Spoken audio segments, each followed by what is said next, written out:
Hello my sweet caramel, कैसे हैं आप। जैसा कि हमने माफिया हस्बैंड के लास्ट पार्ट में देखा था, तायोंग फोर्सफुली जंगकुक को अपनी कार में लाके पुश कर देते हैं और खुद ड्राइविंग सीट पे आके कार को ड्राइव करना शुरू कर देते हैं। सो फ्रेंड, अब हम आगे की स्टोरी देखते हैं। 25 मिनट्स की राइड के बाद तायोंग अपने मेंशन आ जाते हैं और जंगकुक को आर्म से खींचते हुए अपने मेंशन के अंदर ले आते हैं और जंगकुक को फोर्सफुली अपने मेंशन में लाके काउच पे पुश कर देते हैं और खुद गुस्से में उनकी तरफ अपनी वॉइस को काफ़ी ज़्यादा रेज करके बोलते हैं, अब तुम्हारी सिस्टर ने और तुम्हारी फैमिली ने मेरे साथ जो भी किया है, अब उसके लिए तुम्हें पे करना होगा बेबी बॉय। अब मैं तुम्हारी लाइफ को टोटली हेल्प कर दूंगा। ये सुन के जंगकुक की आंखों में स्टिल आंसू आ जाते हैं। वो उनसे कुछ कहना चाहते हैं पर तायोंग उनकी तरफ देखते भी नहीं हैं और वो अपनी बात को कंटिन्यू करते हुए वहाँ से अपने स्टडी रूम में चले जाते हैं। कुछ देर बाद जंगकुक के पास मेड आती हैं और वो उन्हें वहाँ से उनके बेडरूम में ले जाती हैं और उनसे कहती हैं कि मास्टर, आज आपकी वेडिंग नाइट है जिसके लिए आपको रेडी हो जाना चाहिए। ये कहकर वो उन्हें क्लोजेट एरिया में ले आते हैं जहाँ पे वो उन्हें बहुत ही अच्छे से क्लोज वेयर कराती हैं। वो उन्हें अच्छे से बात करा के क्लोजेट से अच्छे से क्लोज वेयर करा के रूम से चले जाते हैं। जंगकुक स्टिल बेड पे बैठे हुए होते हैं, तायोंग के आने का वेट कर रहे होते हैं और वो काफ़ी नर्वस होते हैं। और जब तायोंग आते हैं तो वो उनके साथ बहुत ही डेविल तरीके से, बहुत ही रफ तरीके से इंटीमेट होते हैं, जिसके बारे में सोच के जंगकुक रोने लगते हैं। सो फ्रेंड, यहाँ पे हमारा पास्ट एंड होता है। प्रेजेंट में जंगकुक अपने उस हॉरिबल ड्रीम्स और पास्ट के बारे में सोच के डर जाते हैं कि तायोंग ने उनके साथ कितना ज़्यादा रफली बिहेव किया था, उनके साथ कितना रफली सेक्स किया था। और वो ये सोच के स्टिल बेड पे बैठ के रोते रहते हैं। थोड़ी देर बाद मेड उनके रूम के अंदर आती हैं जिनके हाथ में फूड ट्रे होता है और वो जंगकुक के सामने आके ग्रीट करती हैं और उनके सामने फूड को रखते हुए कहते हैं कि मास्टर, ये आपका फूड है और आपको फूड खा लेना चाहिए क्योंकि थोड़ी देर बाद किंग आ जाएंगे। अगर आपने ये फूड फिनिश नहीं किया तो किंग आके आप पे बहुत ही ज़्यादा नाराज़ होंगे, शाउट करेंगे और आई होप कहीं वो आपको पनिश ना करें, बट हम होप करते हैं कि आप ये फूड को फिनिश कर देंगे। और वो वहाँ ये कहकर वहाँ से चले जाते हैं। जंगकुक स्टिल फूड को ऐसे ही देखते रहते हैं। फूड ट्रे में काफ़ी सारा फूड होता है बट वो बिल्कुल भी खाने के लिए रेडी नहीं होते, उनका मन नहीं हो रहा होता है। वो फिर भी धीरे धीरे उठते हैं और फूड ट्रे को अपने हैंड में लेके धीरे धीरे खाना शुरू कर देते हैं और उनकी आंखों से कंटिन्यूसली आंसू आ रहे होते हैं। वो नहीं चाहते हैं इसे खाना, फिर भी उन्हें फिनिश करना होता है कि अगर तायोंग को पता चल गया कि मैंने नहीं खाया है तो वो मुझ पे और भी ज़्यादा नाराज़ होंगे और मुझे और भी ज़्यादा बुरी तरीके से पनिश करेंगे। ये सोच के जंगकुक अपने फूड को खाना शुरू कर देते हैं। वो रोते हुए अपने फूड को फिनिश कर रहे होते हैं और तायोंग स्टिल लैपटॉप से जंगकुक के ऊपर अपनी नज़र रखे हुए होते हैं। वो उन्हें देख रहे होते हैं कि जंगकुक क्या कर रहे हैं अपने रूम में बैठे हुए। जंगकुक फूड को फिनिश करने के बाद तुरंत ही मेड उनके पास आ जाती है और फूड ट्रे को लेके जाती है और उनके लिए उन्हें मेडिसिन दे के जाती है जो उनके लिए ज़रूरी थी, जो डॉक्टर ने उन्हें दी थी, रेकमेंड करी थी। जंगकुक कुछ नहीं बोलते हैं, वो स्टिल साइलेंटली अपनी मेडिसिन को लेते हैं और बहुत ही साइलेंटली उस मेडिसिन को खा के बेड पे लेट जाते हैं और कुछ देर तक वो ऐसे ही सीलिंग की तरफ देखते रहते हैं और उनकी आंखों से स्टिल आंसू गिरते रहते हैं और कुछ देर बाद वो सो जाते हैं।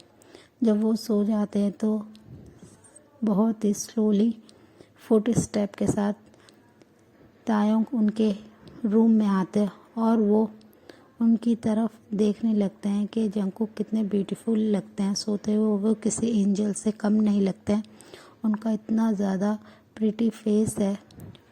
फिर वो जंगकुक को ठीक से ब्लैंकेट कर रहे होते हैं, उनका ब्लैंकेट को उनकी बॉडी पे ठीक से करते हैं तो उनकी नज़र जंगकुक के नेक एरिया पे जाती है जो बुरी तरीके से बाइट मार्क्स से कवर होती है।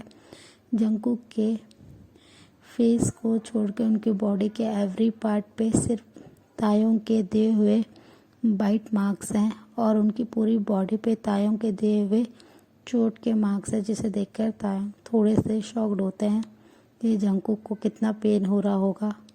फिर वो एक हाथ में क्रीम लेते हैं और कुछ हाथ मेडिसिन लेके, कॉटन लेके वो उस क्रीम को जंगकुक के जैसे ही बाइट मार्क्स पे अप्लाई करते हैं, इतने में ही जंगकुक अपनी आइज़ खोल लेते हैं और वो तायोंग से काफ़ी ज़्यादा डर जाते हैं और वो उनसे दूर होने की कोशिश करते हैं।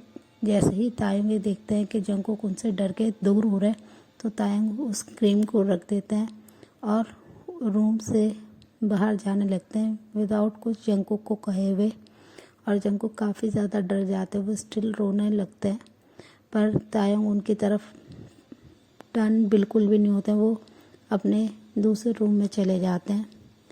थोड़ी देर तक जंगकुक ऐसे ही रोते हैं, फिर वो साइलेंटली अपने रूम में सो जाते हैं।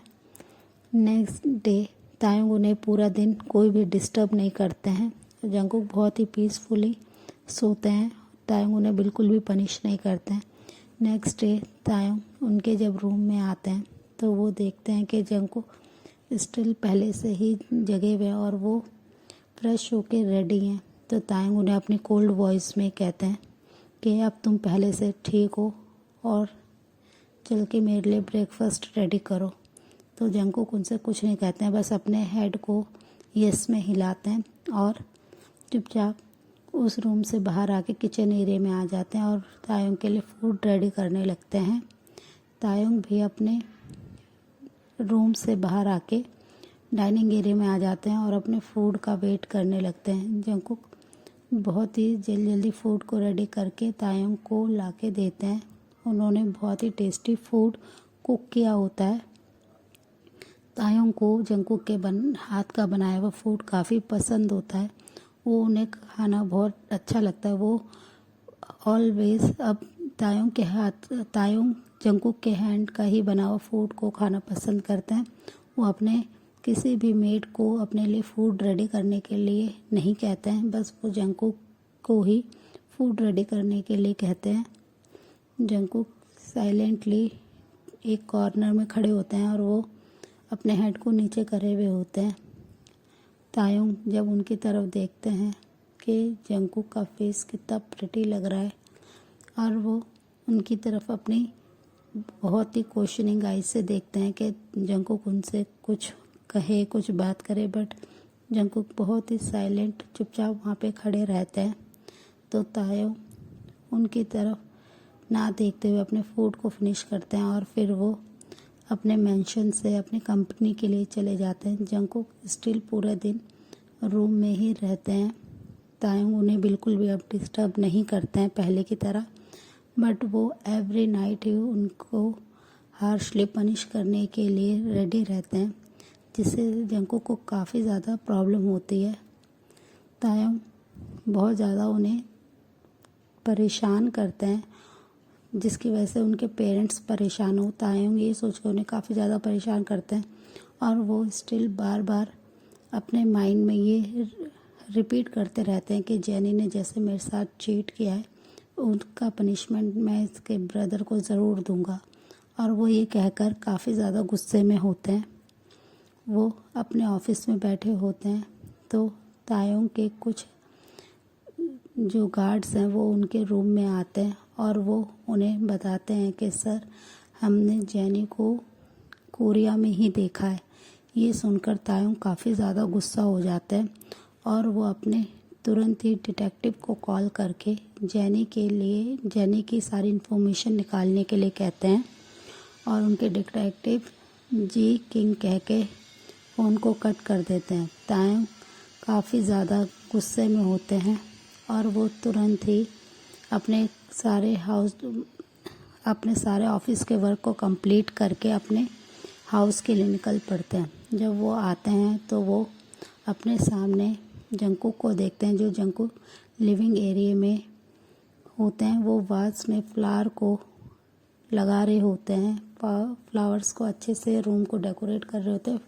वो सारे वाज में फ्लावर को लगाते हैं अच्छे से। जिसे देखकर तायोंग उनकी तरफ बहुत ही हंग्रीली लुक से देखने लगते हैं, क्योंकि जंगकुक ने बहुत ही वाइट कलर की थिन सी शर्ट वेयर कर रखी थी, जिसमें उनका बैग बहुत ही ज़्यादा सेक्सी और हॉट लग रहा था, जिसे देख के तायोंग अपने लोअर लिप को बाइट कर लेते हैं अपने टीथ से, और वो अपनी लस्टफुल आईज से जंगकुक के बैग को ही देख रहे होते हैं और उनके माइंड में कुछ इविल थॉट चल रहे होते हैं। वो विदाउट वेस्टिंग अ टाइम तुरंत ही जंगकुक को पीछे से उनकी वेस्ट को टाइटली होल्ड कर लेते हैं, जिसकी वजह से जंगकुक काफ़ी ज़्यादा डर जाते हैं और वो तुरंत ही तायोंग को पीछे की तरफ पुश कर देते हैं, जिसकी वजह से तायोंग को उन पर बहुत ज़्यादा गुस्सा आता है और वो उनकी तरफ अपनी एंग्री आइज से देखने लगते हैं। जंगकुक काफ़ी ज़्यादा डर जाते हैं और डर की वजह से उनकी पूरी बॉडी शिवर कर रही होती है। ऐसा नहीं है कि जंगकुक उनके टच को अब इंजॉय नहीं करते या उनके टच को नहीं पहचानते। ऑलमोस्ट उनकी शादी को 4 मंथ से ज़्यादा कंप्लीट हो गया होता है। तायोंग ऑलवेज जंगकुक को किसी न किसी बहाने से पनिश करते हैं, उन्हें टच करते थे, जिसकी वजह से जंगकुक को उनके टच का पता था और वो जानते हैं कि ये तायोंग ने करा है, बट वो इतना ज़्यादा डर चुके होते हैं उस टाइम पे कि जंगकुक अपने सेंस में नहीं होते हैं और वो तायोंग को पुश कर देते हैं अपने हैंड से, जिसकी वजह से तायोंग को काफ़ी ज़्यादा गुस्सा आ जाता है। वो तुरंत ही जंगकुक की तरफ टर्न होते हैं और उनके करीब आके उनके जॉ लाइन को बहुत ही टाइटली अपने हैंड से ग्रिप कर लेते हैं, जिसकी वजह से जंगकुक को काफ़ी ज़्यादा पेन होता है। जंगकुक को ये फील होता है कि अगर तायोंग ने अभी उनके फेस को नहीं छोड़ा तो उनके माउथ की सारी बोन्स अभी के अभी ब्रेक हो जाएगी। उन्हें इतना ज़्यादा पेन होता है, पर तायोंग उनकी तरफ अपनी रेड आइज से देखने लगते हैं और उन पर बहुत ज़्यादा शाउट करके बोलते हैं कि तुम्हारी इतनी हिम्मत, तुमने मुझे कैसे पुश किया। और वो ये कहकर तुरंत ही जंगकुक के चिक को अपने हैंड से रिलीज़ करते हैं और उनके चिक पे एक ज़ोर से स्लैप करते हैं, जिसकी वजह से जंगकुक तुरंत ही काउच पे गिर जाते हैं। तायोंग ये देखकर काफ़ी ज़्यादा स्मक करते हैं। गिरने की वजह से जंगकुक की शर्ट थोड़ी सी वेस्ट से ऊपर की तरफ पुल हो जाती है। उनकी इतनी ज़्यादा मिल्की वाइट वेस्ट को देखकर तायोंग की आंखों में काफ़ी ज़्यादा लस्ट आ जाता है। वो उनके पूरे मुंह से भी ज़्यादा वाइट स्किन को देख के अपने लिप्स को लिक करना शुरू कर देते हैं। जंगकुक अपने वेस्ट को कवर नहीं करते हैं, वो अपने चिक्स को अपने हैंड से होल्ड करके वो रोने लगते हैं वहीं पे काउच पे लेट के। सो फ्रेंड, इस पार्ट को हम यहीं एंड करते हैं। मिलते हैं इसके नेक्स्ट पार्ट में। तब तक के लिए आप मेरी वीडियो को लाइक, शेयर, कमेंट कीजिए और प्लीज़ मेरे चैनल को सब्सक्राइब कीजिए। So friend, bye bye, thanks for watching, take care.